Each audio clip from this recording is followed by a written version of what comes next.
বলছেন সংসারের সমস্ত কর্মই জানবে তাঁর সেবা। ঠাকুর বলছেন সংসারের সমস্ত কর্মই জানবে তাঁর সেবা। এই ভাবটাই সব সাধনার মূল কথা। কেন জানো?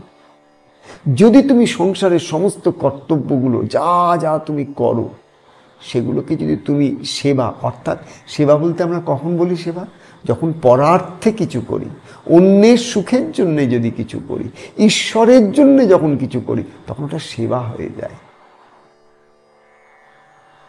নিজের জন্য যখন কিছু করি, নিজের সুখের জন্য কিছু যখন করি, নিজের স্বার্থ মেটাবার জন্য যখন কিছু করি, ওটা নিশ্চয়ই সেবা হয় না।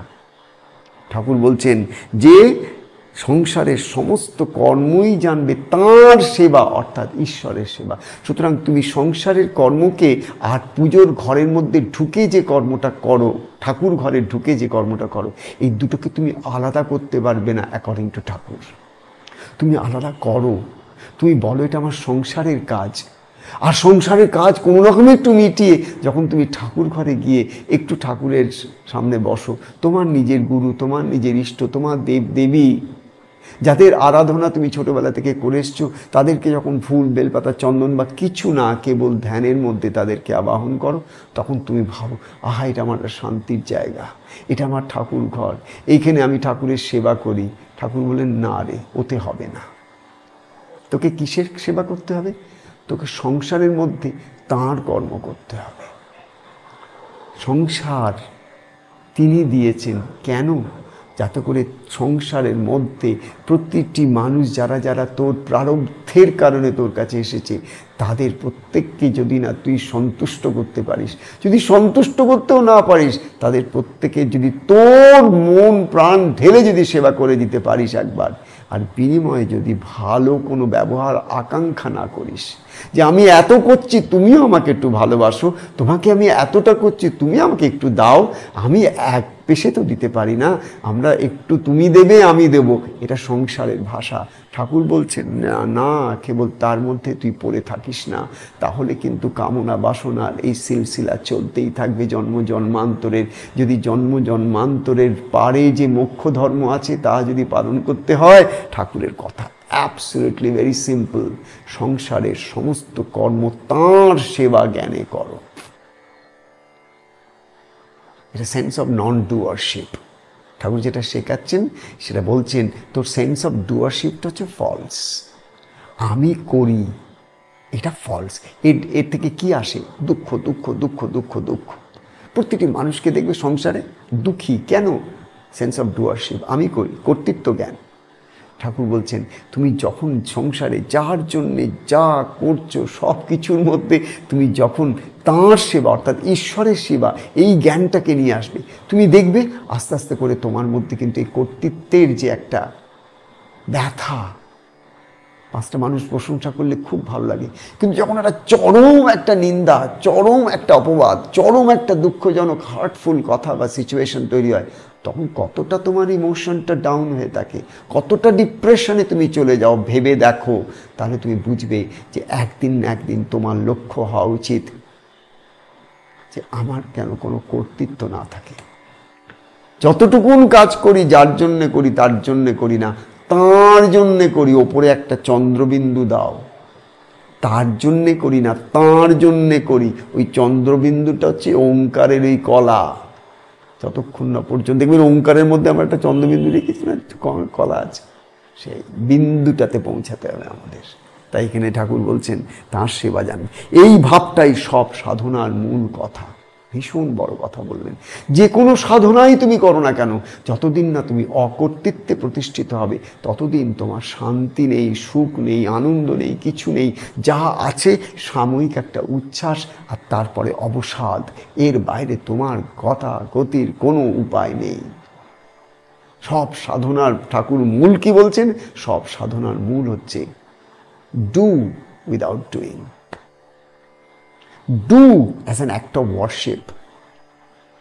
Do as a sense of duty, but duty to whom? Duty to the Lord, duty to your beloved, duty to the divine. যখন এই ভাব নিয়ে একটা মানুষ সংসারে থাকবে, ঠাকুরের এই কথাগুলোকে যদি সে তার নিজের মনের মধ্যে মনন করতে করতে প্রত্যেকটা সংসারের মানুষ বা যেখানে সে কর্মজীবন নিয়েছে সেই কর্মজীবনের মধ্যে তার যারা কোলিগস আছে, তার সঙ্গে সহকর্মী যারা আছে, বা যেখানে সে থাকে সমাজের মধ্যে, সব অবস্থার মধ্যে, সব মানুষের মধ্যে, জীবের মধ্যে, প্রাণীর মধ্যে, প্রতিটি বস্তুর মধ্যে সে যখন তার গুরুর সেবা করে, ইম্যাজিন তার মাইন্ড স্টেটটা। তুমি ভেবে দেখো সেই মনটার যে আনন্দ, তার যে একটা আবেগ, তার মধ্যে যে একটা স্ফূর্তি, তার মধ্যে যে একটা তৃপ্তিবোধ, এর কি কোনো সীমা পরিসীমা আছে?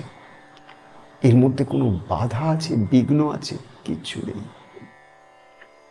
যে মনকে শুদ্ধ করা হচ্ছে সব সাধনার মূল উদ্দেশ্য।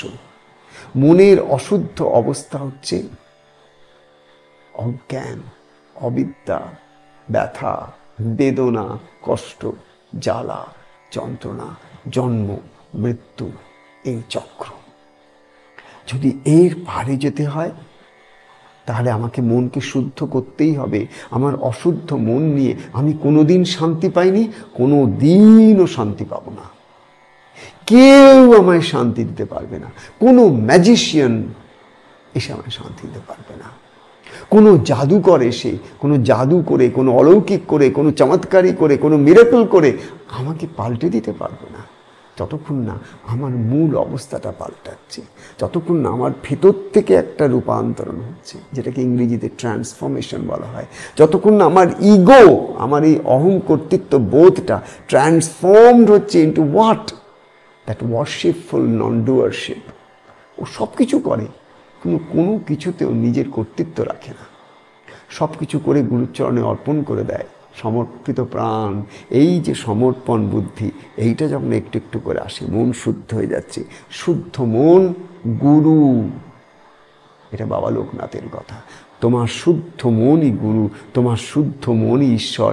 যেদিন তোমার মন শুদ্ধ হয়ে গেল, তুমি আর ভগবানের কোথাও কোনো তফাৎ নেই। তুমি আর তোমার গুরুর মধ্যে কোনো ব্যবধান নেই। গুরু শিষ্য বলে আর কিছু থাকলো না। শিষ্য কথাটার মধ্যে একটু অজ্ঞান আছে, অনেকটা অজ্ঞান আছে শুরুতে। গুরুর আলোকে একটু একটু করে যখন এই অজ্ঞানটা নাশ হয়, একেবারে শেষ যখন লেশটা থাকে একটুখানিও, তখনও কিন্তু শিষ্য বেঁচে থাকে। শেষ অবস্থায় গুরু শিষ্য একাকার, না গুরুর না শিষ্য। চিদানন্দ রূপ শিবোহম শিব। সে তখন দেখে গুরু শিব, তার ভেতরেও শিব, তার বাইরেও শিব, তার ভেতরেও শিব। শিবময়ম জগৎ, সর্বম শিবময়ম জগৎ, সর্বম গুরুময়ম জগৎ। যে যেখানে আছো, যাকে ঈশ্বর যে কর্ম দিয়ে এই পৃথিবীর বুকে এনেছেন, সেই প্রত্যেকটি কর্মের মধ্যে নন রিয়াক্টিভ রিয়াকশনস করো না, রেসিস্টেন্স করো না, লড়াই করো না, যুদ্ধ করো না। কেন আমাকে এগুলো করতে হচ্ছে এই প্রশ্ন করো না। আমারই কেন এত দুঃখ এই প্রশ্ন করো না। এর কোনো উত্তর নেই গো, উত্তর আছে, উত্তর আছে। যেদিন এই কন্টিনিউয়াস রিয়াক্টিভ মাইন্ডটা, অশুদ্ধ মনটা একটু একটু করে গুরু স্মরণে, গুরুর ধ্যানে, গুরুর মননে, গুরুর চিন্তনে, গুরুর উপাসনায় একটু একটু করে যেমন শুদ্ধিকরণ হবে, তখন তুমি দেখবে যে তোমার আর কিছুতে কোনো কিছু কষ্ট হচ্ছে না, রিয়াকশনস হচ্ছে না। রিয়াকশন না হলে অটোমেটিক্যালি তোমার মন শুদ্ধ। আর এই শুদ্ধ মন যেমন হবে, তখন তুমি গুরুর খুব কাছে পৌঁছে গেলে, তখন তুমি আনন্দই আনন্দ। কারণ আমরা তো সব পৃথিবীতে এসেছি একটু আনন্দ আর সেই ভূমার সুখের আস্বাদন নিতে। ধ্যান মূলম গুরোর মূর্তি, পূজা মূলম গুরুঃ পদম, মন্ত্র মূলম গুরোর বাক্যম, মোক্ষ মূলম গুরুঃ কৃপা। জয় ঠাকুর, জয় ঠাকুর, জয় ঠাকুর, জয় ঠাকুর।